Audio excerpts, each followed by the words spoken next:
Assalamualaikum warahmatullahi wabarakatuh.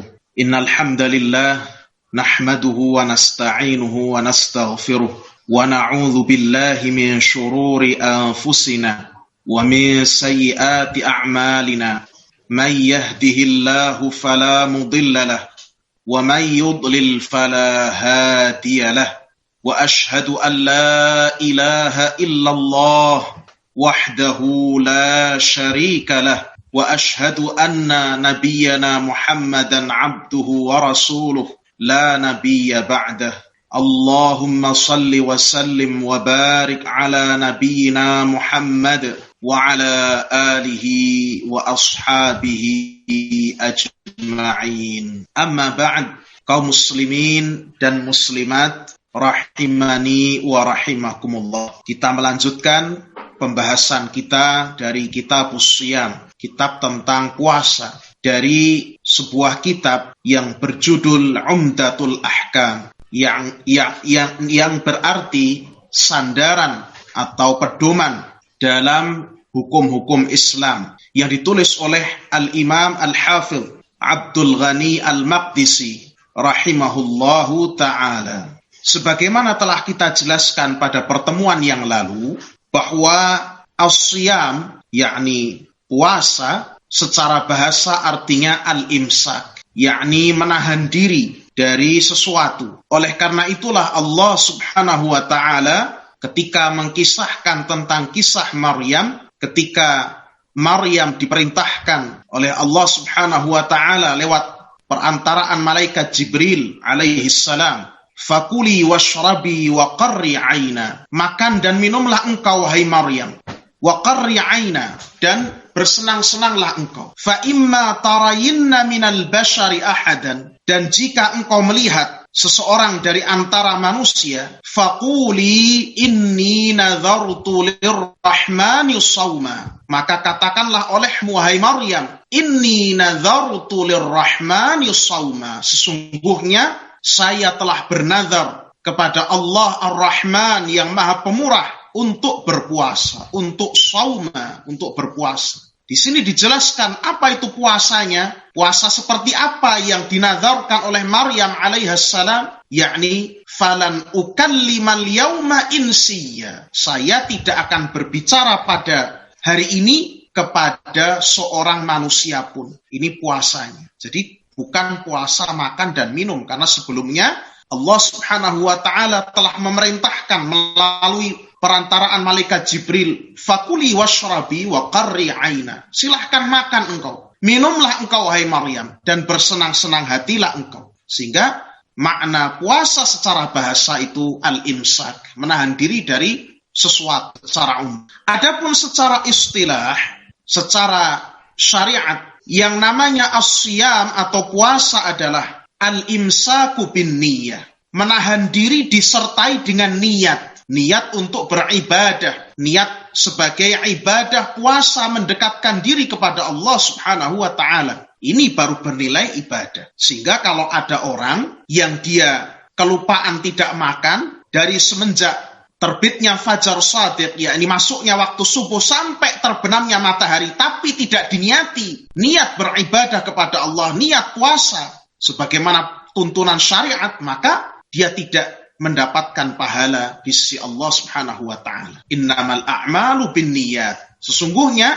amalan-amalan itu tergantung niatnya. Wa innama likulli imri'in ma nawa, dan sesungguhnya bagi setiap orang manawa, apa yang dia niatkan. Demikian pula misalnya seseorang yang dia memang berpuasa, memang sengaja menahan diri dari makan dan minum, tapi atas anjuran dokter, karena misalnya dia akan menjalani suatu operasi atau akan menjalani suatu tes dalam prosedur-prosedur medis, di mana dipersyaratkan di dalamnya dia tidak boleh makan, tidak boleh minum, misalnya demikian. Tapi niatnya bukan untuk taqarrub kepada Allah subhanahu wa ta'ala, bukan niat puasa secara syariat, maka dia juga tidak mendapatkan pahala. Ya, dia mendapatkan apa yang dia niatkan. Al-imsak bin niyah, menahan diri disertai dengan niat.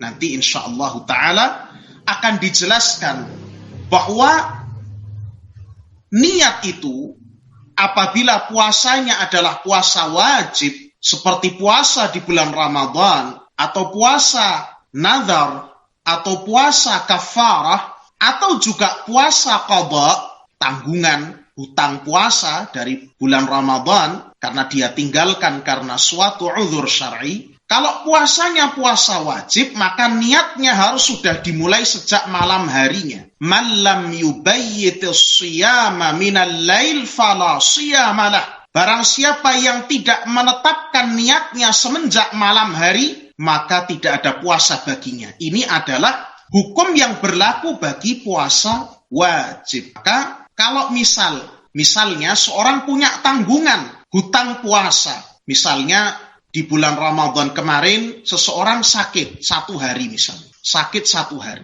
dia harus minum obat dari dokter sehingga dia berbuka, tidak berpuasa. Nah, suatu hari di luar bulan Ramadan, ya, dia berangkat ke kantor belum makan apa-apa, belum minum apa-apa. Nah, tiba-tiba jam 8 pagi karena dia ingat saya belum makan apa-apa, saya belum minum apa-apa, maka dia teruskan. Sudah saya sekarang niati qadha puasa saja. Ini tidak diperbolehkan. Artinya qadha puasanya tidak syah menurut syariat. Ini untuk puasa wajib. Adapun puasa sunnah, maka boleh. Puasa sunnah, puasa Senin Kamis, puasa Daud, puasa Asyura, puasa Ayyamul Bid, boleh meniatkan 9 bulan sambil langsung saja diniatkan, maka ini boleh. Berdasarkan hadis Allah sallallahu alaihi wa ala alihi wasallam pada suatu ketika pernah bertanya kepada beliau, yakni kepada Aisyah, hal indaki syai', apakah engkau wahai Aisyah punya sesuatu untuk dimakan? Aisyah, la, tidak, saya tidak. Sallallahu alaihi wasallam mengatakan, fa inni idzan shaimun. Maka kalau begitu saya pada hari ini berpuasa, yakni puasa sunnah. Al-imsaku bin niyah, menahan diri dengan niat. Anil akli wasyurbi wa ma kana fi ma'nahuma, dari makan dan minum dan apa saja yang tercakup di dalam makna keduanya. Apa yang semakna dengan makan dan minum. Bapak Ibu, kaum muslimin, kaum muslimat pasti tahu makan dan minum.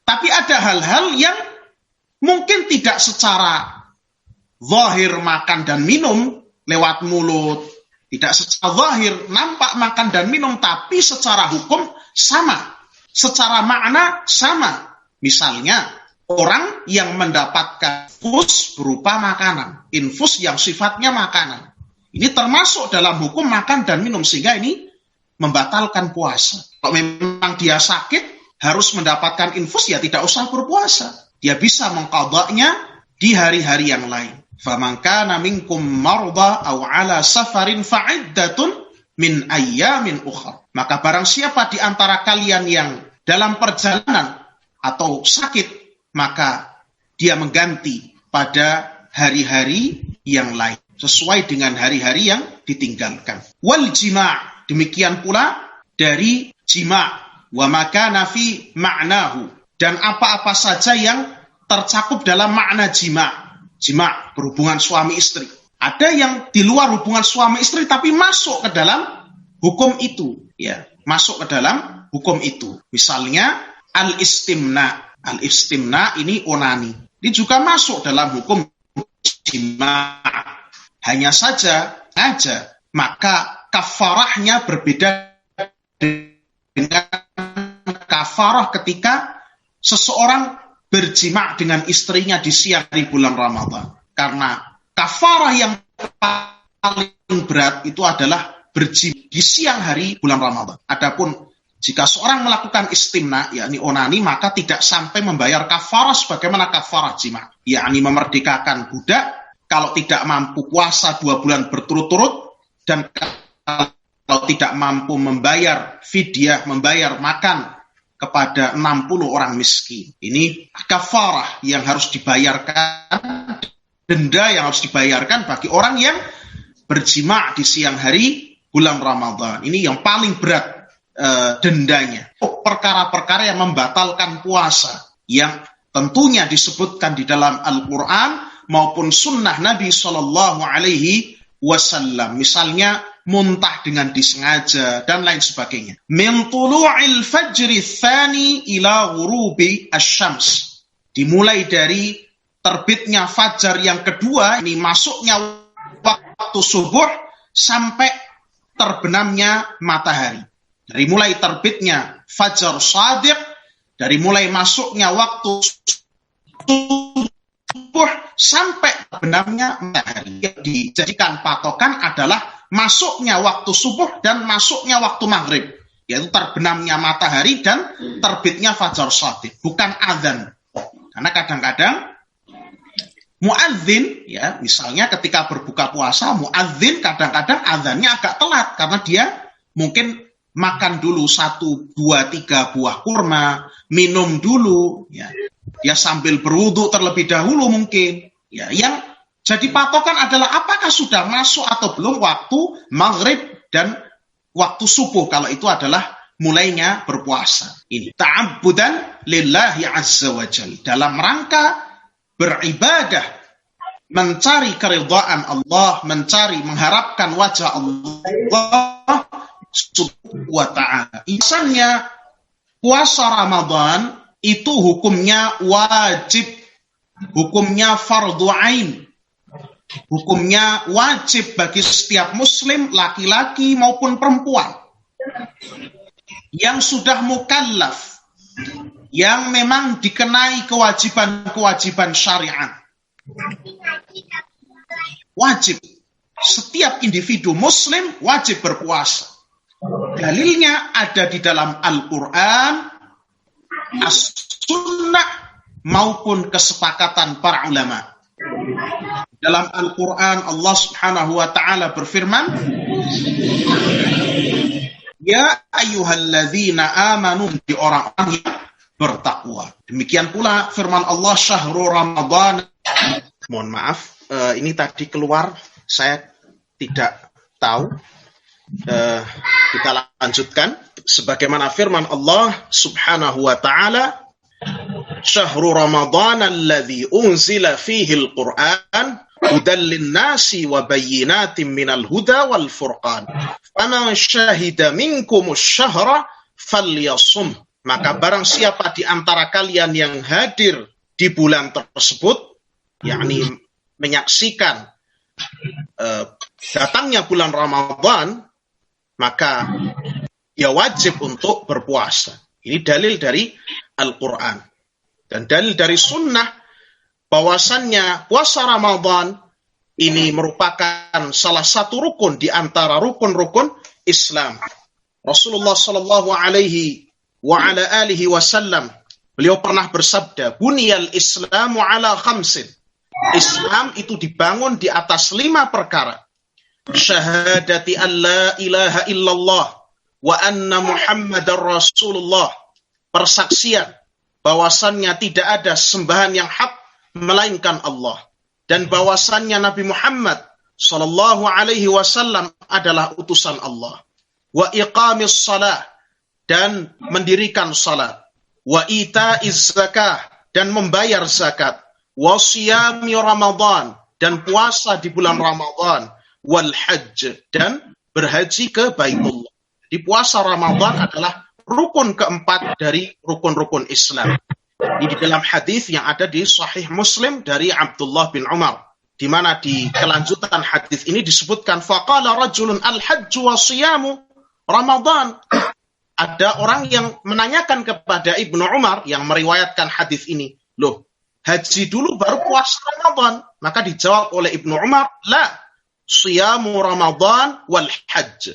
Tidak, kata Ibnu Umar, puasa Ramadan terlebih dahulu, baru kemudian haji. Hakadha sami'tuhu min Rasulillahi sallallahu alaihi wasallam.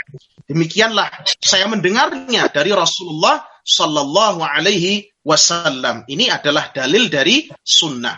Adapun dalil dari ijma', maka kaum muslimin, para ulama kaum muslimin semuanya telah bersepakat dari sejak masa Rasulullah sallallahu alaihi wasallam sampai akhir zaman, bahwasannya puasa Ramadan adalah wajib ain bagi setiap muslim laki-laki dan perempuan. Oleh karena itu, kaum muslimin rahimakumullah. Barang siapa di antara manusia, di antara orang yang menisbatkan diri kepada Islam, yang mengingkari kewajiban puasa Ramadan, yang mengatakan bahwa puasa Ramadan itu tidak wajib, yang mengatakan bahwa puasa Ramadan itu tidak penting, itu adalah suatu perbuatan yang bisa menyebabkan seorang keluar dari Islam. Ini disepakati oleh para ulama. Misalnya, Al-Qadhi Iyad dalam kitabnya Asy-Syifa, juz kedua halaman 173. Wa kadzalika naqta'u bitakfiri kulli man kadzdzaba wa ankara qa'idatan min qawa'idisy syar'i wa ma 'urifa yaqinan bin naqli min fi'li Rasulillah sallallahu alaihi wasallam wa waqa'al ijma' al-muttasil alaih. Dan demikian pula kita mengkafirkan setiap orang yang mendustakan dan mengingkari kaidah dari antara kaidah syariat dan dari apa-apa yang telah diketahui secara yakin dengan dalil yang mutawatir dari perbuatan Rasulullah sallallahu alaihi wasallam serta telah tercapai kesepakatan kaum muslimin yang bersambung dari mulai masa Rasulullah sallallahu alaihi wasallam sampai akhir zaman, maka kita mengatakan bahwa orang yang mengingkari kewajiban seperti ini, maka dia telah terjatuh di dalam kekufuran yang bisa menyebabkan dia keluar dari Islam. Seperti misalnya mengingkari kewajiban sholat 5 waktu, atau mengingkari puasa Ramadan. Maka ini termasuk di antara perbuatan yang bisa menyebabkan seorang terjatuh dalam kemurtadan wal'iyadzu billah. Kaum muslimin rahimakumullah. Perlu pula kita sampaikan bahwa di antara kelembutan Allah Subhanahu wa taala adalah bahwasannya kewajiban puasa Ramadan ini diwajibkan atas kaum muslimin itu secara bertahap. Pada masa pertama Islam yang diwajibkan atas kaum muslimin adalah puasa Asyura. Puasa Asyura. Di mana hal ini disebutkan di dalam Sahih Bukhari dan Muslim dari Aisyah radhiyallahu anha, di mana beliau mengatakan, "Ana yaumu Asyura yauman tasumuhu Quraisy fil jahiliyah, wa kana Rasulullah sallallahu alaihi wasallam yasumuhu fil jahiliyah. Falamma qadima Rasulullah sallallahu alaihi wasallam al-Madinata samah wa amara bisiyamih. Falamma furida Ramadan kana huwa al-faridah wa turika yawma Asyura faman syaa'a shamahu wa man syaa'a tarakahu." Ya, intinya hadis Aisyah radhiyallahu anha ini menjelaskan bahwa Asyura itu pada mulanya adalah puasa yang Rasulullah sallallahu alaihi wasallam melakukannya ketika masih berada di Makkah. Ketika tiba di Madinah, pertama-tama beliau tiba di Madinah, yang diwajibkan adalah puasa Asyura ini. Kemudian diwajibkanlah puasa di bulan Ramadan. Itu pun masih dengan tahap yang awal, yakni seseorang boleh memilih antara dia berpuasa di bulan Ramadan atau dengan memberikan fidyah pada orang miskin setiap hari di bulan Ramadan. Dulu awalnya demikian, seorang boleh berpuasa atau dia boleh membayarkan fidyah. Kemudian fase yang ketiga adalah setiap orang wajib melakukan puasa di bulan Ramadan, tidak boleh membayar fidyah selain daripada orang yang sudah tua renta, ibu yang hamil dan menyusui, atau orang-orang yang memiliki sakit yang tidak diharapkan kesembuhannya. Ini bulan Ramadan puasanya itu diwajibkan secara bertahap, termasuk di antara kelembutan Allah Subhanahu wa taala kepada umat ini. Baik, kita masuk kepada hadis yang pertama di dalam kitab ini, yakni hadis Abu Hurairah radhiyallahu taala anhu. An Abi Hurairah radhiyallahu anhu qala Rasulullah sallallahu alaihi wasallam. Dari Abu Hurairah radhiyallahu anhu, bahwasannya beliau berkata, telah bersabda Rasulullah sallallahu alaihi wasallam, la taqaddamu ramadana bisawmi yawmin aw yawmaini illa rajulun kana yasumu sawman falyasumhu.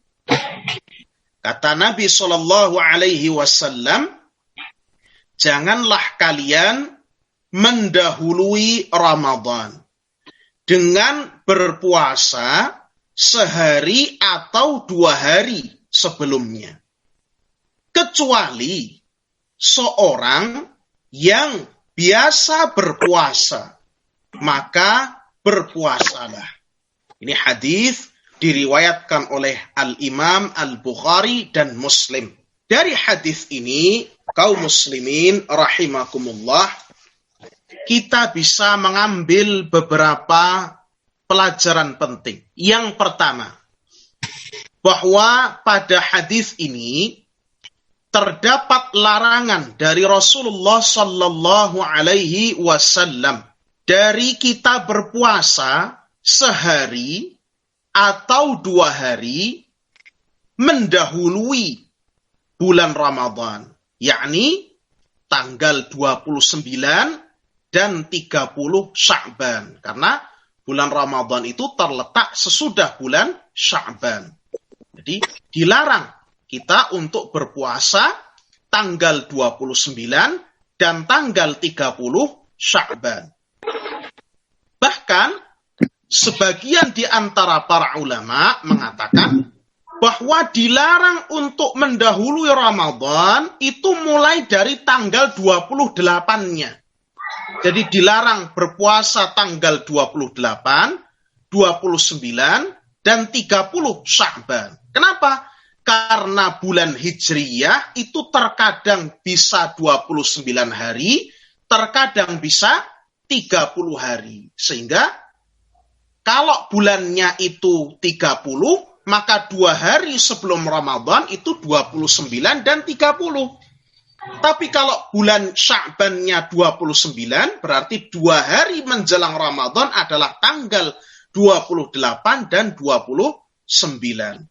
Oleh karena itu, para ulama mengatakan dilarang, diharamkan berdasarkan sabda Nabi Shallallahu Alaihi Wasallam. Karena ini sifatnya larangan. La taqaddamu Ramadana. Jangan kalian mendahului puasa Ramadan. Bisawmi yaumin aw yaumain. Dengan puasa sehari atau 2 hari. Jadi dimulai dari tanggal 28. Ini. Illa rajulan kana yasumu sawman falyasum. Dikecualikan. Bagi seseorang yang sudah biasa melakukan puasa, punya kebiasaan berpuasa, maka dia boleh berpuasa di penghujung bulan Sya'ban tersebut. Misalnya sebagai contoh, seseorang yang telah memiliki kebiasaan puasa Daud. Puasa Daud, sehari berpuasa, sehari tidak. Sehari berpuasa, sehari tidak. Kebetulan puasa Daudnya ini bertepatan dengan tanggal 29 atau 28 atau 30 Sya'ban. Maka ini tidak dilarang dia untuk berpuasa melanjutkan puasa Daudnya.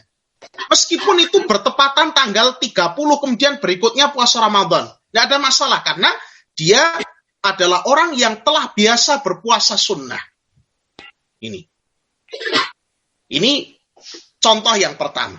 Atau perkecualian yang pertama. Itu orang yang telah biasa berpuasa sunnah. Maka dia boleh berpuasa di penghujung bulan Sya'ban.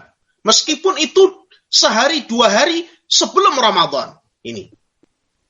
Yang kedua adalah orang yang memiliki tanggungan puasa Ramadan di bulan Ramadan yang sebelumnya, yang belum sempat dia bayarkan. Mungkin karena lupa, mungkin karena kesibukan, dan lain sebagainya. dan dia hanya punya waktu yang tersisa ya tinggal sehari 2 hari sebelum masuknya bulan Ramadan, maka ini juga tidak dilarang untuk melaksanakan puasa qadanya. Hendaknya dia bayarkan di waktu-waktu tersebut, di akhir-akhir bulan Sya'ban. Sebagaimana Aisyah radhiyallahu taala anha, istri Rasulullah sallallahu alaihi wasallam, ummul mukminin, beliau juga mengatakan, kana yakunu alayya shaumu min Ramadan. Saya itu biasa punya tanggungan utang puasa dari bulan Ramadan. Entah itu karena haid, entah itu karena sakit. Aisyah itu biasa punya tanggungan hutang puasa Ramadan. Fama astati'u an aqdiya illa fi Sya'ban. Tetapi saya itu, Aisyah ini, tidak mampu untuk menunaikan hutang tersebut kecuali di bulan Sya'ban. Karena saking sibuknya beliau, saking tidak punya waktu luang untuk mengqadha puasanya kecuali di Sya'ban. Bahkan di akhir-akhir bulan Sya'ban, sehari 2 hari menjelang Ramadan. Maka ini termasuk yang diperkecualikan. Demikian pula, Bapak Ibu sekalian, kaum muslimin dan muslimat, termasuk yang diperkecualikan dalam larangan ini adalah orang yang memiliki tanggungan puasa nazar dan puasa kafarah. Orang yang memiliki tanggungan puasa nazar dan puasa kafarah. Ini, misalnya seseorang bernazar, ya, bernazar ketika dia itu misalnya sembuh dari sakit, maka dia akan berpuasa selama 3 hari. Maka boleh saja seorang itu segera membayarkan nazarnya, karena membayarkan nazar itu sama dengan segera memenuhi hutang, pelunasan hutang antara dirinya dengan Allah Subhanahu wa ta'ala. Allah puji orang yang memenuhi nazar-nazarnya. Yufuna bin nadhri wa yakhafuna yawman kana syarruhu mustatira. Di antara sifat-sifat orang-orang yang terpuji, yang dipuji dan dimuliakan Allah Subhanahu wa ta'ala adalah yufuna bin nadhri. Mereka itu memenuhi nazar-nazar mereka. Wa yakhafuna yawman kana syarruhu mustatira. Dan mereka itu takut kepada suatu hari di mana pada hari itu kejelekannya, ketakutannya, malapetakannya, huru-haranya merata di mana-mana, yakni hari kiamat ini. Sehingga 3 ini diperkecualikan. La taqaddamu ramadhana bisiyami yaumin aw yaumain illa rajulan kana yasumu sauman falyasum. Jangan mendahului Ramadan dengan puasa sehari atau 2 hari. Kecuali orang yang biasa berpuasa, maka hendaknya silahkan dia berpuasa. Dikecualikan 3 orang tadi ini. Orang yang biasa berpuasa sunnah, atau orang yang punya tanggungan puasa Ramadan, atau orang yang punya tanggungan puasa nazar, atau puasa kafarah. Mungkin orang bertanya, puasa kafarah apa ini yang harus dibayar? Misalnya seorang melontarkan zihar kepada istrinya. Zihar itu menyamakan istrinya dengan ibunya. Ya. Antika dhahri ummi. Kamu itu seperti punggung ibuku. Ini di surat Al-Mujadalah. Ya, ada wanita yang menggugat, ya, mengajukan gugatan atas perbuatan suaminya yang dia mengucapkan kata-kata bahwa istrinya itu seperti punggung ibunya, disamakan dengan ibunya. Alladzina yudhahiruna min nisaihim, ya, thumma ya'uduna lima qalu fatahriru raqabatin min qabli ayyatamassa. Orang-orang yang menzihar istrinya, melontarkan kata-kata zihar pada istrinya, maka kalau dia mau kembali rujuk kepada istrinya, maka dia wajib membayar kafarah, yakni dia harus memerdekakan seorang budak yang beriman. Fa'illam yajid atau faman lam yajid fasiyamu syahraini mutatabi'aini min qabli ayyatamassa. Jadi kalau tidak menjumpai budak yang dimerdekakan, maka hendaknya dia membayar hutang berupa puasa 2 bulan berturut-turut sebelum dia bercampur dengan istrinya. Faman lam yastati' fa it'amu sittina miskina. Kalau tidak mampu, maka membayar makan kepada 60 orang miskin. Ini di surah Al-Mujadalah. Jadi ini puasa kafarah. Sebelum dia mendatangi istrinya, kalau dia telah menzihar, maka dia wajib membayarkan hutang kafarah ini. Ini adalah yang diperkecualikan. Nah, Bapak Ibu sekalian, apa kiranya hikmah dari larangan Rasulullah Shallallahu Alaihi Wasallam? Kenapa kok seorang tidak boleh mendahului puasa Ramadan dengan puasa sehari 2 hari sebelumnya?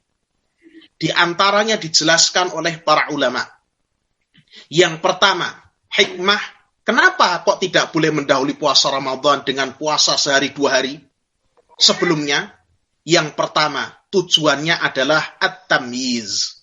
Tamyiz itu membedakan, memisahkan mana ibadah yang sifatnya fardu dengan puasa-puasa lainnya yang sifatnya sunnah, agar tidak tercampur. Ini yang pertama. Yang kedua, agar seseorang itu memiliki kesiapan dan hatinya maupun fisiknya itu merasa lebih lapang untuk mengerjakan puasa di bulan Ramadan. Coba bayangkan orang sudah diisi puasa duluan. Kadang-kadang dia lemes duluan.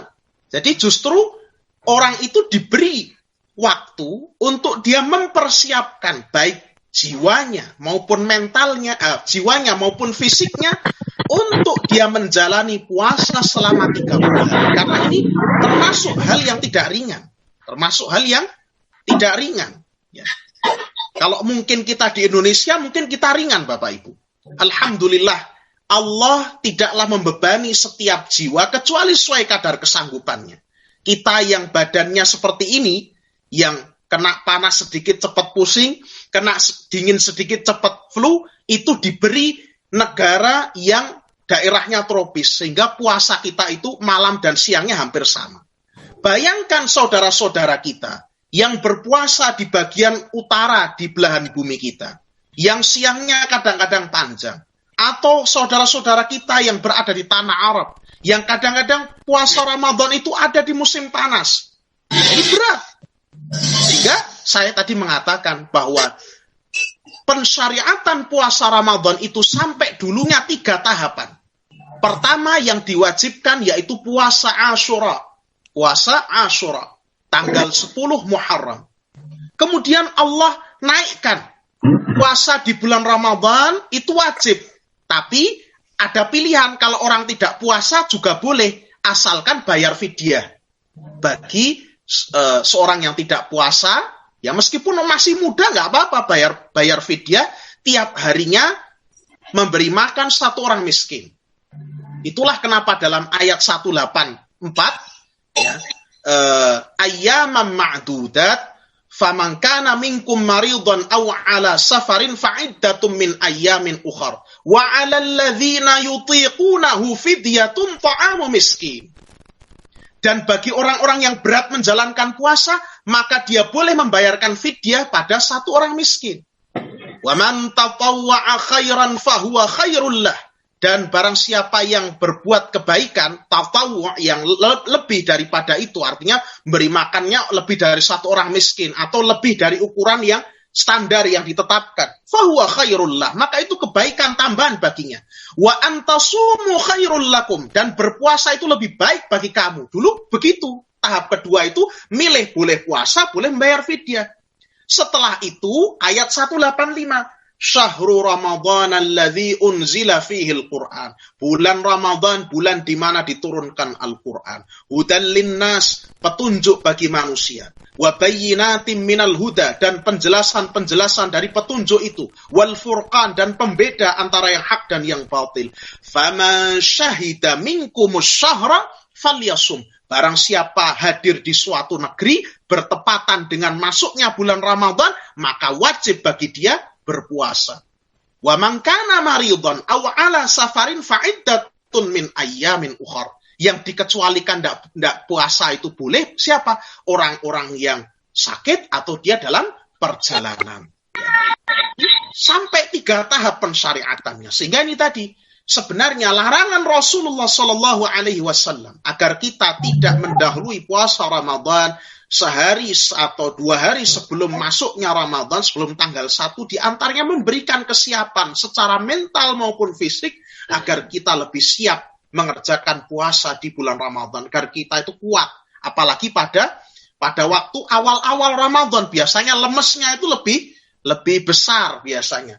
Awal-awal itu penyesuaian, adaptasi. Ya. Ini hari-hari pertama. Maka itulah kenapa pemerintah kita, pemerintah kaum muslimin, alhamdulillah, di Indonesia ini, pemerintahannya, negaranya memberikan perhatian kepada kaum muslimin. Di antaranya biasanya di awal-awal Ramadan itu hari libur. Alhamdulillah. Alhamdulillah. Ini nikmat, karunia Allah, perlu kita syukuri. Yang ketiga, Bapak Ibu, di antara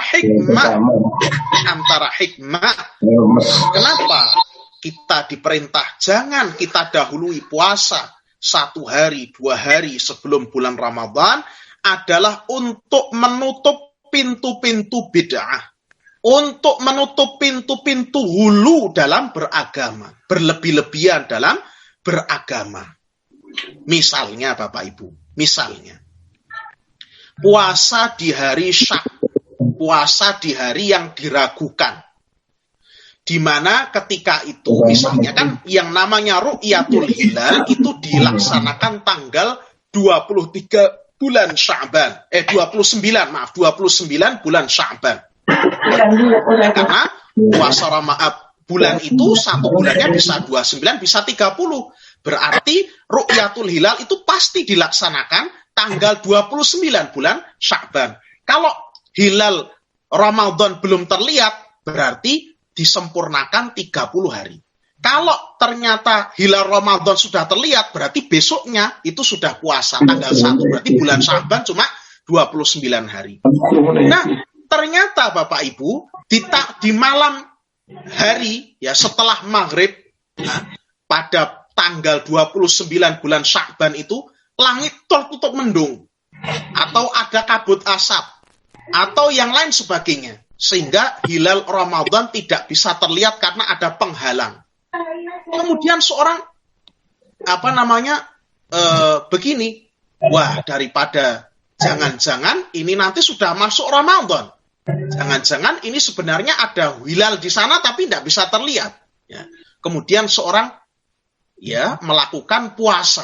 Wah, saya tak jogo-jogo, tak poso. Ini sebenarnya sikap kehati-hatian, dilandasi mungkin dengan niat yang baik. Tapi Rasulullah Shallallahu Alaihi Wasallam itu mengatakan di dalam hadis yang setelahnya akan kita baca, idza ra'aitumuhu fasumu. Kalau kalian melihat hilal Ramadan, maka puasalah. Wa idza ra'aitumuhu fa'aftiru. Dan jika kalian melihat hilal Syawal, maka berhentilah berpuasa. Fa in ghumma 'alaikum, dan jika hilal itu tertutupi oleh mendung atau tertutupi oleh yang lain, fa'akmilu iddata Sya'bana 30. Maka sempurnakanlah hitungan Sya'ban menjadi 30 hari. Artinya kalau di tanggal 29 itu hilal tiba-tiba tidak terlihat itu karena langitnya tertutup mendung, karena asap, kabut asap dan lain sebagainya. Itu Rasulullah justru merintahkan disempurnakan hitungan Sya'ban menjadi 30 hari. Bukan justru dengan seseorang karena pengen kenceng dalam beragama terus sudah puasa saja daripada nanti keliru diniati puasa Ramadan. Ternyata sikap seperti ini itu karena menyelisih sunnah justru tercela.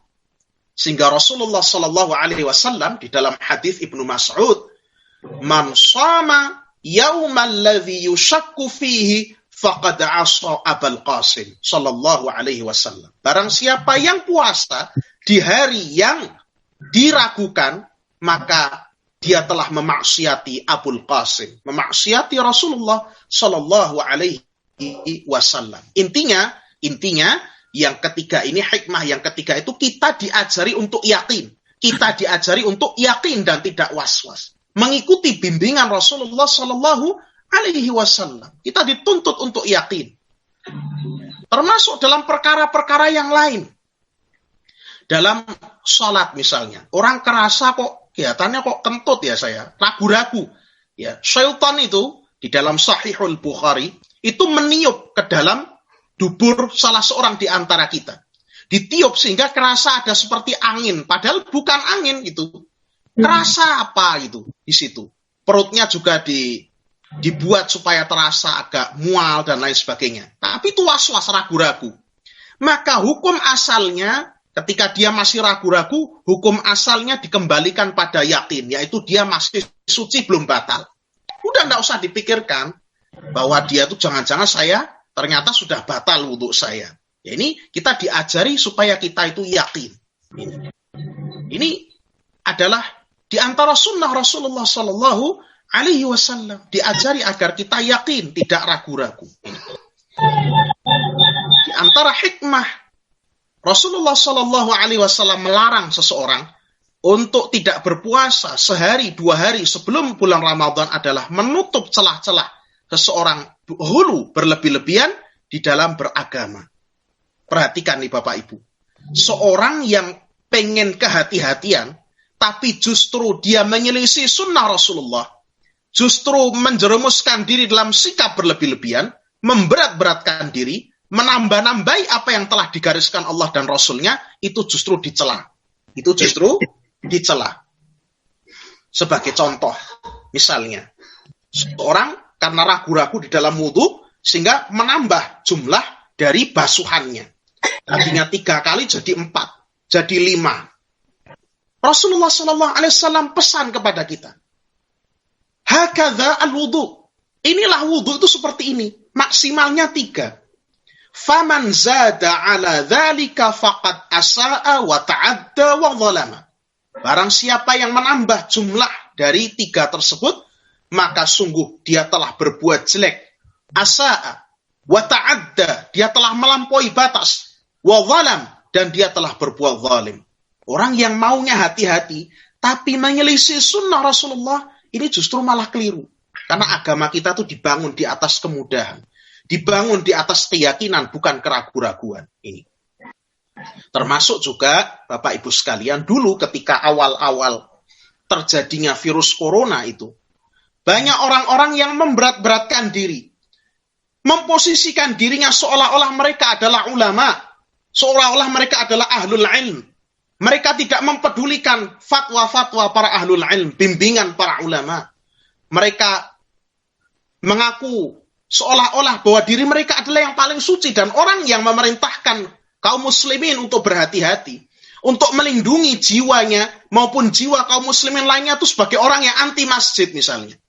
Ini hal yang seperti ini termasuk di antara membuka pintu-pintu hulu berlebih-lebihan dalam beragama.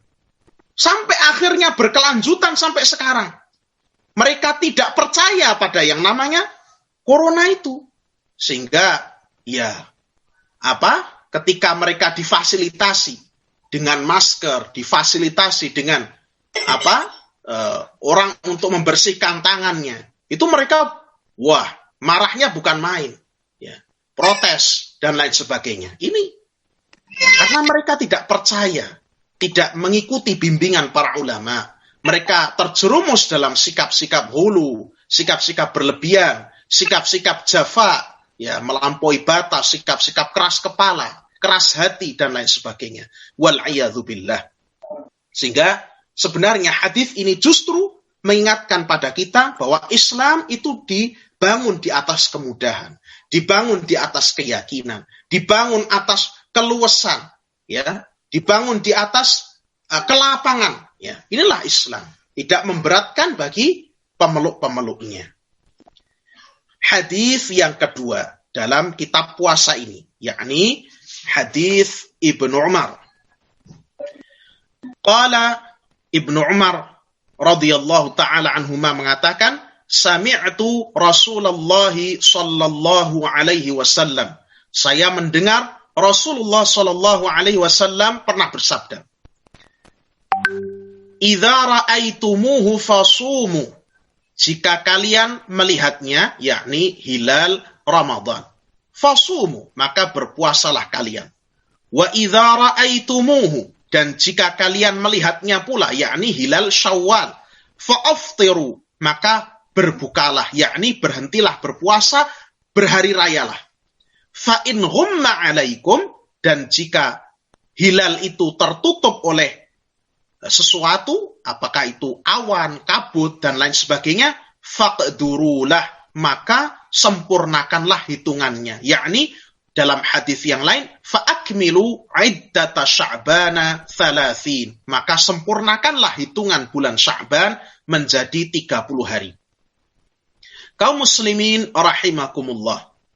Hadis ini membahas tentang tanda-tanda yang digunakan untuk mengetahui masuknya bulan Ramadan, demikian pula berakhirnya bulan Ramadan, yakni dengan melihat hilal. Untuk menetapkan masuknya bulan Ramadan, itu dipersyaratkan hilal terlihat meskipun hanya oleh satu orang saja. Ingat, masuknya bulan Ramadan itu ditetapkan meskipun hanya yang melihat satu orang saja. Asalkan satu orang itu adalah seorang muslim yang adil, artinya yang terpercaya, yang memang tahu caranya melihat hilal, bukan orang yang tidak tahu itu hilal atau apa, tidak tahu. Nah, orang adil, orang muslim yang terpercaya, agamanya baik, ya, yang jujur, dan dia bersaksi bahwasannya dia telah melihat hilal. Maka itu sudah cukup untuk menetapkan masuknya bulan Ramadan. Dalilnya adalah hadis Ibnu Umar juga dalam riwayat Abu Dawud. Dan hadis ini adalah hadis yang sahih, disahihkan oleh Al-Hakim dan Ibnu Hibban. Ibnu Umar, putranya Umar bin Khattab, mengatakan, tara an-nasul hilala. Para manusia, ya para sahabat, mencoba untuk melihat hilal. Fa-akhbartu an-nabiyya sallallahu alaihi wasallam anni ra'aituhu. Maka aku mengabarkan kepada Nabi sallallahu alaihi wasallam bahwa aku telah melihat hilal tersebut. Fasama, maka Nabi pun sallallahu alaihi wasallam beliau berpuasa. Wa amaran nasa bisiyamihi, dan beliau memerintahkan agar manusia, yakni para sahabat juga ikut berpuasa. Perhatikan, satu orang saja yang fiqh, yang terpercaya, yang adil, yang jujur, ya, dan bersaksi telah melihat hilal, itu cukup untuk menentukan masuknya bulan Ramadan. Ini karena untuk kehati-hatian, ya, untuk kehati-hatian. Ya, satu orang yang adil loh, ya, yang adil, yang fiqh itu bisa untuk menetapkan masuknya bulan Ramadan. Meski hanya satu orang. Tambah banyak, tambah bagus tentunya. Tambah banyak, tambah bagus. Cuma tidak dipersyaratkan. Harus sekian jumlahnya, tidak. Satu orang yang adil itu sudah bisa digunakan masuknya bulan Ramadan. Ya. Adapun untuk menetapkan masuknya bulan Syawal, atau dengan kata lain, selesainya bulan Ramadan, itu ditetapkan dengan dua orang saksi. Dua orang yang melihat hilal. Ya. Dua orang. Ya. Kalau masuknya bulan Ramadan itu satu, kalau keluarnya itu dua orang. Ya. Berdasarkan hadis dari sahabat Abdurrahman bin Zaid bin Al-Khattab, bahwa Nabi SAW pernah bersabda, wa in syahida syahidani dzu adlin fa'aftiru. Dan jika telah bersaksi dua orang saksi yang adil telah melihat hilal Syawal, maka berhari rayalah. Ini semuanya ini hikmahnya untuk kehati-hatian. Kalau puasa Ramadan, kalau masuknya satu orang cukup, ya sudah berpuasa. Tapi kalau keluar itu dua orang, supaya jangan sampai ada hari yang kelewat dari bulan Ramadan itu. Dua orang. Ya. Minimal dua orang saksi yang adil. Ini kehati-hatian, tapi memang disabdakan Nabi, sehingga ini syar'i. Ya. Kaum muslimin rahimakumullah. Nah, hadis ini juga menjelaskan kepada kita bahwa ketika hilal itu tidak terlihat di malam ke-30 Sya'ban, ya, ketika ru'yatul hilal diselenggarakan pada malam ke-30, yakni setelah hari ke-29, entah itu karena mendung, entah itu karena udara kotor, karena asap misalnya, karena kabut dan lain sebagainya, maka Nabi SAW menuntunkan kepada kita agar menyempurnakan hitungan bulan Sya'ban menjadi 30 hari. Ini. Kemudian baru setelah genap 30 hitungan Sya'ban tersebut, baru hari berikutnya berpuasa Ramadan. Dan tidak perlu ragu-ragu. Jangan-jangan hari yang itu kemarin sudah Ramadan. Tidak perlu ragu-ragu. Demikian pula berakhirnya bulan Ramadan. Ketika sama sekali tidak ada yang melihat hilal karena cuaca mendung, karena kabut asap dan lain sebagainya, susah dilihat pada malam, ya, malam ke-30 ya, bulan Ramadan, maka digenapkan Ramadan itu menjadi 30 hari. Ya. Karena bulan itu bisa 29, bisa 30. Kalau hilalnya Syawal kok tidak terlihat pada malam ke-30, maka tadi disempurnakan juga Ramadannya menjadi 30 hari. Nah, setelah disempurnakan, barulah hari berikutnya kaum muslimin melakukan sholat Idul Fitri di hari tersebut, di tanggal 1 Syawal, di hari berikutnya. Ini adalah yang dimaksudkan oleh hadis Ibnu Umar radhiyallahu taala anhu ini. Kemudian ada satu masalah yang terkait dengan hadis ini, Bapak Ibu sekalian. Apakah satu ru'yah itu sudah mencukupi untuk seluruh dunia atau tidak? Maka jawabannya yang paling sahih di antara pendapat ulama bahwa ru'yah itu berbeda-beda antara satu negeri dengan negeri yang lain.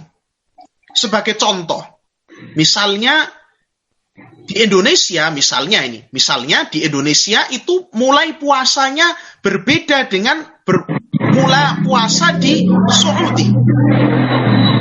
Misalnya di Indonesia sebagai contoh, misalnya puasa kita itu tanggal berapa? April ya, 13 atau berapa April? Saya lupa.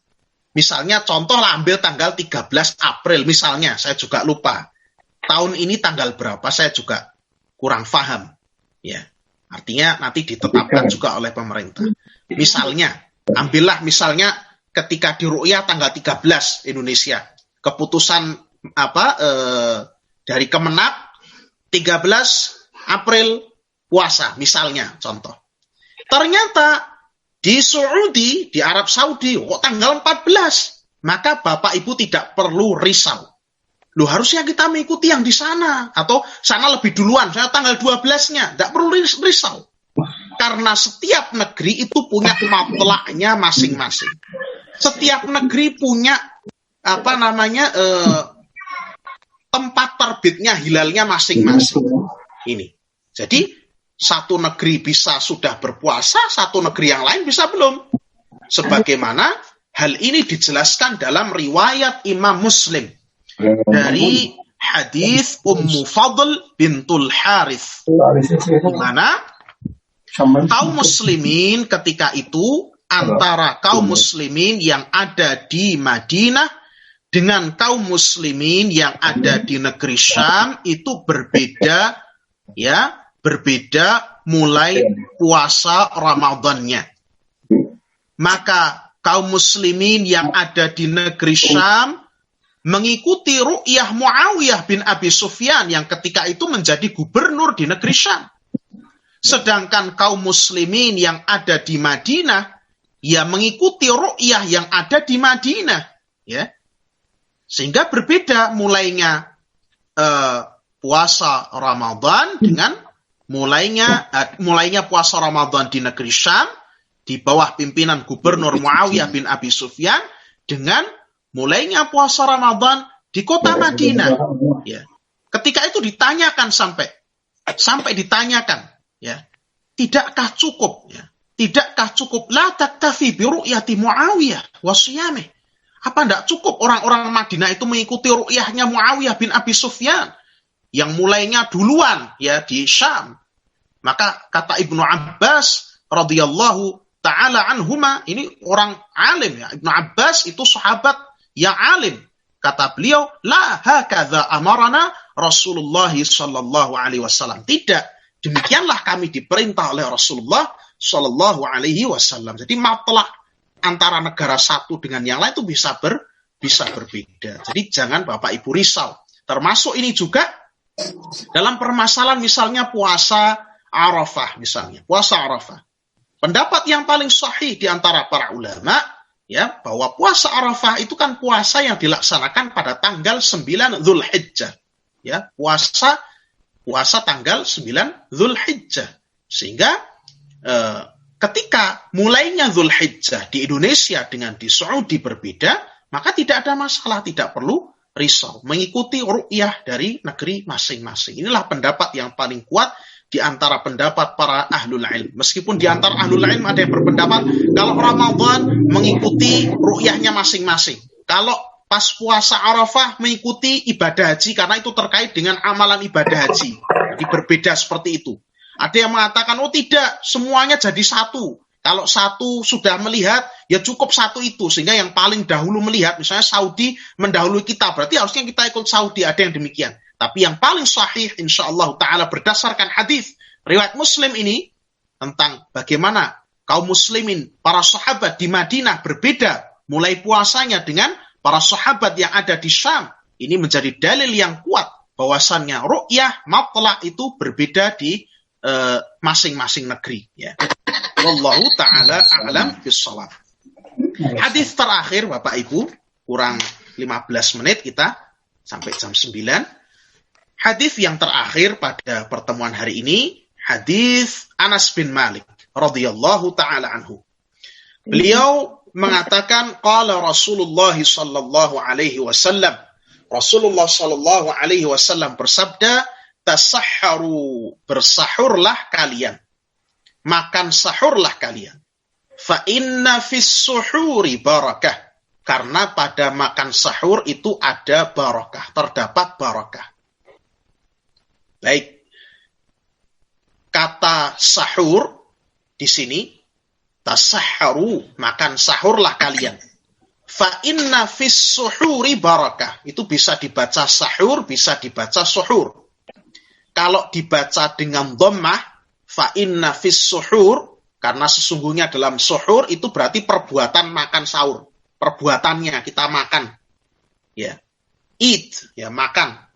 Kalau sahur dibaca dengan fathah, itu makanannya, ta'amnya, foodnya, ya, makanannya yang kita makan itu. Fa inna fis sahuri barakah, karena dalam makan sahur, ya bisa dibaca suhur, berarti perbuatan makan sahurnya. Kalau dibaca fathah, berarti dalam makanan yang kita makan di ketika sahur itu ada barakah. Ini. Nah, hadis ini hadis yang sahih juga, diriwayatkan oleh Bukhari dan Muslim. Ya. Kita perlu beritahukan supaya tidak menjadi salah persepsi bahwa hadis yang ada di kitab Umdatul Ahkam ini semuanya riwayat Bukhari Muslim. Sehingga tidak ada keterangan muttafaqun alaih atau Bukhari Muslim. Karena semuanya sudah dipilih berdasarkan hadis riwayat Bukhari dan Muslim. Jadi semuanya sahih. Nah, kata Nabi SAW dalam hadis ini, tasahharu, bersahurlah kalian. Fa inna fis suhuri atau fa inna fis sahuri barakah. Karena di dalam makan sahur itu ada barakah. Kaum muslimin rahimakumullah, hadis ini menunjukkan kepada kita bahwa agama Islam sekali lagi merupakan agama yang penuh dengan kelapangan, keadilan, kasih sayang, kelembutan, kemudahan, di mana Islam mengajarkan agar semua hak-hak itu dipenuhi masing-masing. Ya, Maka dalam suatu hadis Rasulullah Shallallahu Alaihi Wasallam pernah bersabda, Inna li rabbika alaika haqqan. Sesungguhnya Rabbmu, yakni Allah Subhanahu wa Ta'ala, itu punya hak atas dirimu. Wa inna li ahlika alaika haqqan. Dan sesungguhnya keluargamu itu punya hak atas dirimu. Wa inna li nafsika alaika haqqan. Dan dirimu itu juga punya hak untuk kamu penuhi. Jadi seseorang itu dalam Islam dituntut untuk memenuhi hak-hak masing-masing. Jangan sampai seseorang terlalu forsir beribadah misalnya, sampai hak dirinya itu ditelantarkan. Akhirnya jadi sakit, akhirnya jadi lemah, akhirnya jadi nggak terurus keluarganya, misalnya demikian. Maka Nabi mengingatkan, Rabbmu itu punya hak atas dirimu. Keluargamu juga punya hak atas dirimu. Dirimu juga punya hak untuk engkau penuhi. Jadi, ini semuanya dipenuhi hak-haknya masing-masing. Nah, termasuk juga makan sahur.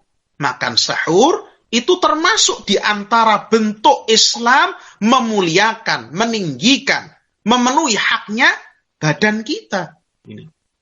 Seorang tidak dituntut berpuasa, wisal, disambung, terus 30 hari nggak berbuka, sebagaimana agama-agama lain, misalnya agama agama-agama timur misalnya. Itu ada yang bertapa, bersemedi, tidak makan selama berhari-hari. Tidak demikian. Islam memberikan hak bagi badan kita sesuai dengan apa yang dituntut darinya. Sehingga seseorang itu dengan makan sahur itu bisa memperoleh kekuatan untuk dirinya berpuasa sehari penuh, mulai dari waktu subuh sampai datangnya waktu maghrib. Ini secara zahir. Secara batin, secara rahasianya, hikmahnya, makan sahur itu diberikan barokah oleh Allah Subhanahu wa Ta'ala. Yang namanya barokah itu bukan, barokah itu bukan masalah banyak sedikitnya. Justru yang namanya barokah itu akan menjadikan sesuatu yang bahkan hanya sedikit akan cukup bagi diri seseorang. Itu namanya barokah.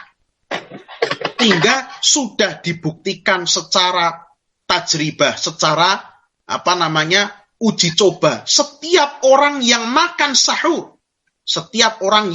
sahur, meskipun dia sahur hanya dengan seteguk air, puasanya lebih kuat. Dan ibadahnya selama dia melakukan puasa itu melebihi dibandingkan orang yang tidak makan sahur. Orang yang telat, ketiduran, kawanan tidak makan sahur. Itu justru orang yang makan sahur itu diberi barokah meskipun hanya seteguk air. Jangan ditinggalkan. Meskipun hanya seteguk air. Saking kenyangnya misalnya ini, meskipun ini juga bukan hal yang baik. Saking kenyangnya, hari pertama puasa, mau puasa hari kedua, malamnya ternyata dipuaskan dia makan. Ini bukan hal yang baik sebenarnya. Bukan hal yang baik. Cuma saya mencontohkan. Saking kenyangnya dia, udah nanti sahur nggak usah makan, udah tidur aja. Tidur aja. Orang seperti ini, itu nanti ketika dia puasa itu lemes. Ketika dia puasa itu mengerjakan ibadah-ibadah itu loyo. Berbeda dengan orang yang makan sahur, menyempatkan diri di waktu sahur untuk makan atau minum, meskipun hanya dengan segelas air putih. Ini. Karena adanya barokah. Ini namanya barokah itu menjadikan sesuatu yang meskipun itu sedikit, menjadi cukup bagi seseorang yang mengkonsumsinya, yang memanfaatkannya. Maka harta yang berbarokah itu juga meskipun sedikit, tapi harta itu cukup. Menjadikan dirinya itu jiwanya tenang, kebutuhannya tercukupi, urusannya tidak morak-marik. Ada orang yang hartanya banyak, penghasilannya banyak, tiap kali mendapat uang ratusan juta, tapi pengurusannya morak-marik, cepat dapatnya, cepat hilangnya. Dapat uang banyak, hatinya tidak tenang. Keluarganya tidak terurus. Penyakit datang. Ini tidak barokah. Yang barokah itu, yaitu kalau seorang punya, ini kalau harta yang mungkin tidak seberapa, artinya tidak seperti para sultan, kalau bahasa orang zaman sekarang, tapi bisa mencukupi kebutuhan-kebutuhan pokoknya. Apa yang dia butuhkan terpenuhi. Anak-anaknya bisa makan dengan cukup. Dia bisa membeli hal-hal yang memang itu dia butuhkan, bukan hal-hal yang kadang-kadang tidak perlu. Ini. Dan pengurusan hartanya pun juga tidak morak-marik. Hatinya juga tenang. Dia juga menjadikan dirinya justru tambah dermawan. Hartanya mendekatkan dirinya kepada Allah. Ini namanya barokah. Ini. Sehingga sahur juga demikian. Meskipun itu hanya seteguk air putih, dengan beberapa butir kurma, atau dengan sekedar berapa makanan kecil kalau di tempat kita, itu ada barokah. Ini. Jadi sahur juga diniatkan sebagai ibadah, tidak sebagai adat kebiasaan. Diniati ibadah, meneladani Rasulullah, mengikuti perintah Rasulullah, disitulah letak barokahnya. Ini yang pertama. Yang berikutnya bahwa makan sahur itu meskipun di sini Rasulullah memerintahkan tasahharu, makan sahurlah kalian, ya. Meskipun di sini bentuknya perintah dan asal perintah itu wajib, akan tetapi para ulama bersepakat bahwasannya makan sahur itu hukumnya sunnah. Sehingga kalau ada orang yang meninggalkan makan sahur itu tidak berdosa. Karena tidak berkaitan sama sekali dengan ibadah puasanya secara langsung. Jadi ini perkara yang menguatkan puasanya. Bukan perkara yang sifatnya wajib, tapi sunnah yang ditekankan. Kemudian yang faidah atau pelajaran yang berikutnya. Bahwasannya makan sahur, ya kalau kita perhatikan hadis ini, Rasulullah SAW hanya mengatakan tasahharu, makan sahurlah kalian. Nabi tidak merintahkan makan sahurlah kalian dengan ini, makan sahurlah kalian dengan itu. Nabi tidak menentukan satu jenis makanan dari jenis yang lain. Maka seseorang itu boleh memilih apapun untuk makan sahurnya selama itu halal dan thayyib. Ada yang makan sahurnya biasanya dengan minum teh yang hangat, monggo. Ada yang malah makan sahurnya dengan misalnya minumannya berupa sirup, monggo. Ada yang air putih, monggo. Ada yang makannya pakai nasi, monggo. Ada yang kuatnya malah justru pakai roti, monggo. Tidak ditentukan satu jenis dari jenis-jenis yang lain. Akan tetapi bila misalnya seorang itu ingin meneladani Rasulullah SAW, makan dengan ada kurmanya, kemudian airnya air putih, ini yang terbaik. Ini yang terbaik, ini yang paling sempurna. Tapi tidak harus demikian, ya tidak harus demikian. Karena dari tinjauan kedokteran pun ternyata yang dilakukan Rasulullah itu yang paling baik. Minumnya ya air putih itu yang paling baik. Tapi kalaupun orang minumnya misalnya teh hangat, ya tidak ada masalah. Karena Nabi SAW tidak menentukan satu jenis makanan dari makanan yang lain. An-nasuhur la yakhtassu binaw'in minat ta'am. Makan sahur tidak dibatasi dari makanan-makanan tertentu. Yang berikutnya, bahwa agama Islam ini agama yang sangat-sangat sempurna. Agama yang sangat-sangat sempurna. Karena selain Islam itu memerintahkan puasa, tapi Islam juga menjelaskan bagaimana adab-adab seorang itu berpuasa. Biar puasanya itu makin sempurna. Puasanya itu tidak merusak baik jiwanya fisiknya maupun agamanya. Ini. Seorang diberikan tuntunan yang sempurna. Oh, dimulai dari makan sahur dulu. Kemudian bagaimana puasa itu kita bisa tahu masuknya waktu berpuasa, berakhirnya kapan. Terus sunnahnya ketika berbuka itu seperti apa. Ini. Bahkan Nabi mencontohkan jenis makanannya seperti apa. Itu yang terbaik memang. Boleh saja seorang berbuka puasa pakai bubur, boleh saja. Tapi Nabi mencontohkan yang terbaik ternyata dari segi ilmu kedokteran itu yang paling baik gitu. Sampai dicontohkan ya. Dijelaskan kalau orang yang sakit bagaimana dia cara menggantinya. Ibu-ibu hamil menyusui cukup membayar fidyah saja. Orang-orang yang tua renta bayar fidyah. Orang-orang yang sakit tidak diharapkan kesembuhannya bayar fidyah. Orang-orang yang safar diberikan keringanan, rukhsah tidak berpuasa. Sampai sempurnanya seperti ini. Syariat dalam Islam itu. Dijelaskan sedetail-detailnya. Dijelaskan sesempurna-sempurnanya supaya orang itu ya betul-betul tidak ada yang ketinggalan. Ya. Tidak ada yang kurang dari syariat ini. Lengkap dengan sangat baik. Ya. Inilah syariat Islam ini. Ya. Menjaga segala apa yang bermaslahat bagi manusia, dunia maupun akhiratnya. Sampai makan sahur aja diajari. Makan sahur ada pahalanya. Yang kelima, yang terakhir adalah bahwa Nabi SAW itu biasa menyertakan hikmah ketika menjelaskan suatu perintah. Jadi Nabi di sini mengatakan tasahharu, makan sahurlah kalian. Kenapa? Fa inna fis suhuri barakah. Karena dalam makan sahur itu ada berkahnya. Tadi menguatkan orang dalam berpuasa, ya. Kemudian juga seorang itu ketika dia makan sahur maka ibadahnya semakin bagus, semakin kuat dan lain sebagainya. Ini Nabi jelaskan hikmahnya. Supaya orang itu tidak terkesan hanya diperintah-perintah tok tanpa tahu hikmahnya itu apa. Tanpa tahu ganjaran yang akan diperoleh, manfaat yang diperoleh dari amalannya itu apa. Ya, hikmah-hikmah yang dijelaskan oleh Nabi SAW ini menguatkan jiwa kita untuk semakin semangat dalam menjalankan perintah-perintah Allah dan Rasul-Nya ini. Biasa Nabi SAW itu menjelaskan hikmah-hikmahnya. Misalnya sholatnya. Ini untuk bahan ceramah besok pagi ya, tidak apa-apa ya. Sholat. Nabi jelaskan. Ara'aitum law anna nahran fi babi ahadikum. Yaghtasilu minhu kulla yawmin 5 marrat.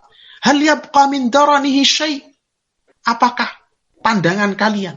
Bila mana seorang itu di depan pintunya disediakan sebuah sungai jernih sungainya bersih, segar, airnya sejuk, dingin, dia mandi di sungai itu 5 kali setiap harinya. Kita aja mandi nggak sampai 5 kali, ini mandi 5 kali setiap harinya. Hal yabqa min daranihi syai', apakah tersisa dari kotorannya sedikit pun, kata Nabi. Maka para sahabat menjawab, la yabqa min darani syai'at. Jelas tidak ada kotorannya sedikit pun ya Rasulullah. Pasti orang ini bersih, wangi. Orang ini seger. Maka Nabi SAW menjelaskan, fadzalika mathalus salawatil maktubat. Fadzalika mathalus salawatil khams. Itulah permisalan, perumpamaan salat 5 waktu. Yamhullahu bihinnal khataya. Allah menghapuskan dengan salat 5 waktu itu dosa-dosa kita. Sehingga orang itu salat makin semangat. Beda dengan orang diperintah, wah salat kamu. Ya, apa salat? Ya mungkin salat tapi hatinya merasa berat. Nah, Nabi jelaskan keutamaan-keutamaannya. Nabi jelaskan hikmah-hikmahnya. Agar kita semakin terdorong, semangat untuk mengerjakan perintah-perintah tersebut. Alhamdulillah, pada kesempatan malam hari ini sudah bisa kita selesaikan 3 buah hadis dari kitab Umdatul Ahkam.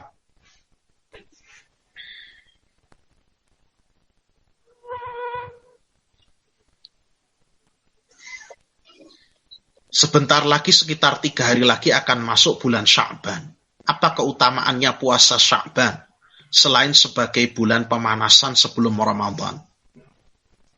Ya, puasa Sya'ban ya beberapa hadis menjelaskan bahwa Rasulullah Shallallahu Alaihi Wasallam itu memperbanyak puasa di bulan Sya'ban, artinya puasa-puasa sunnah.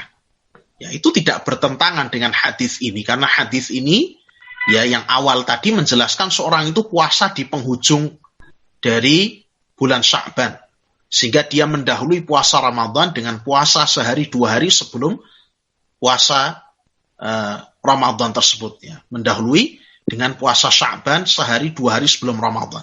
Adapun bila seorang memperbanyak puasa di bulan Sya'ban, ya, sebagaimana Rasulullah SAW juga banyak berpuasa di bulan Sya'ban, artinya puasa sunnahnya, Senin Kemisnya, puasa Daudnya, maka itu tidak mengapa. Ya. Keutamaannya ya dia meneladani Rasulullah SAW. Tapi ya banyak juga riwayat. Ya. Jadi riwayat-riwayat ini banyak sekali.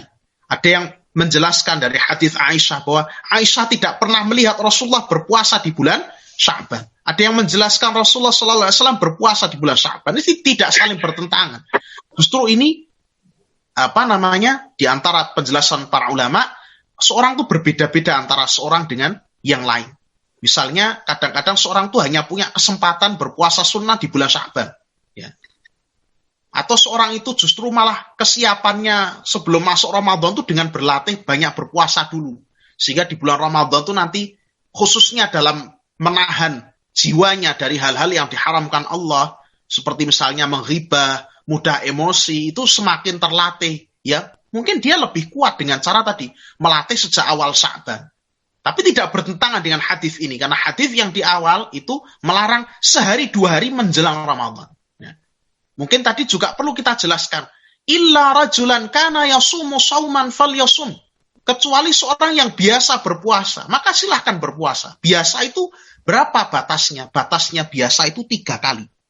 Batasnya biasa itu 3 kali. Ini dijelaskan oleh para ulama. Batasnya biasa itu 3 kali.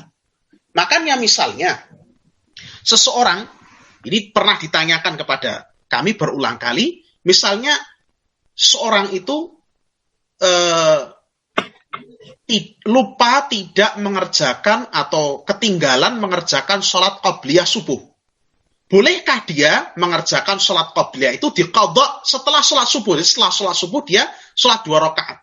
Mengqadha sholat qabliyah, ya, sholat sunnah fajar yang dia tinggalkan tadi. Karena mungkin ketinggalan atau karena ketiduran atau karena dia terlupa, boleh enggak? Maka jawabnya, boleh kalau itu kebiasaan dia mengerjakan. Kebiasaan itu apa? Paling tidak sudah 3 kali dia mengerjakan sholat qabliyah subuh. Kalau orang memang babar belas tidak pernah mengerjakan, terus malah setelah sholat subuh mengerjakan sholat 2 rakaat, maka itu menyelisihi sunnah. La sholata ba'dal fajri. Ya. La sholata ba'da sholatis subuh. Tidak ada sholat lagi setelah sholat subuh. Ya. Atau yang semakna dengan itu. Demikian pula setelah sholat asar, tidak ada sholat sunnah lagi. La sholata ba'dal asr hatta taghrubas syams. Tidak ada sholat setelah sholat asar sampai terbenamnya matahari. Wala sholata ba'da subhi hatta tatlu'as syams. Tidak ada pula sholat setelah sholat subuh sampai terbitnya matahari. Ini 3 kali adalah batasan kebiasaan. Ya, batasan kebiasaan itu selama 3 kali. Demikian pula penerapannya misalnya Al-Imam Syafi'i rahimahullah dalam kitab Al-Um, ketika seorang itu ya penduduk ya seorang pemimpin memerintahkan penduduknya untuk sholat istisqa, memohon hujan kepada Allah karena adanya musim paceklik, itu disunnahkan agar si pemimpin ini, wali kotakah, gubernurkah, presidenkah, memerintahkan rakyatnya untuk berpuasa sebelum pelaksanaan sholat istisqa paling tidak selama 3 hari. Puasa sunnah, puasa mutlak 3 hari. Karena 3 kali itu berarti merupakan kebiasaan, ditandai kebiasaan berpuasa.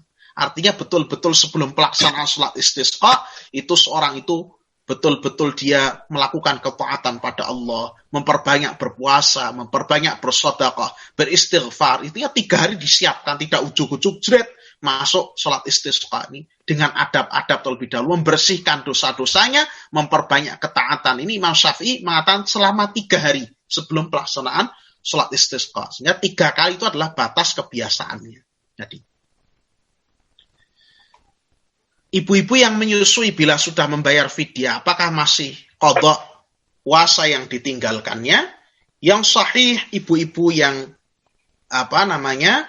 menyusui dan hamil, wal hamilu wal murdi' in khafata ala anfusihima aw ala waladihima aftarata wa at'amata an kulli yaumin miskinan. Orang-orang yang hamil, ibu-ibu hamil dan menyusui, maka yang wajib atas mereka adalah memberikan makanan kepada orang miskin tiap hari sebanyak 1 mud sesuai dengan hari yang ditinggalkannya. Dan tidak perlu untuk mengqadha puasanya. Jadi cukup dengan hanya membayar fidyah ibu-ibu hamil dan menyusui. Karena sebagaimana diketahui yang namanya ibu hamil itu berulang kali kadang-kadang. Di tahun ini dia hamil, menyusui, nanti tahun berikutnya ya subur, ya hamil lagi, ya menyusui lagi. Sehingga sebagaimana hadis ini itu sebenarnya sangat-sangat hikmahnya sangat sesuai dengan kondisi ibu hamil dan menyusui. Ini hadisnya riwayat dari Ibnu Umar dan Ibnu Abbas. Kalau tidak keliru ini diriwayatkan oleh Ashabus Sunan. Nanti bisa dilihat kembali. Ibu yang hamil dan menyusui itu hanya wajib membayar fidyah. Untuk pertanyaan yang berikutnya, monggo nanti bisa ditanyakan lewat Jabri saja. Barakallahu fikum. Kita tutup pertemuan pada malam hari ini dengan doa kafaratul majlis. Subhanakallahumma wa bihamdika asyhadu an la ilaha illa anta astaghfiruka wa atubu ilaik. Wa sallallahu ala nabina Muhammad wa ala alihi wa sahbihi ajma'in. Kami ucapkan jazakumullahu khairan kepada Bapak Ibu yang telah berkenan hadir. Mudah-mudahan ini menjadi amal soleh bagi kita sekalian. Mudah-mudahan Allah Subhanahu wa ta'ala memberikan pada kita ilmu yang bermanfaat. Mudah-mudahan kita diberi istiqamah di atas agamanya. Mudah-mudahan kita senantiasa diberi rahmat dan diijabahi segala doa-doa kita. Amin. Amin. Kami mohon maaf bila banyak kekeliruan. Mohon pamit, Pak Jam'an. Assalamualaikum warahmatullahi wabarakatuh.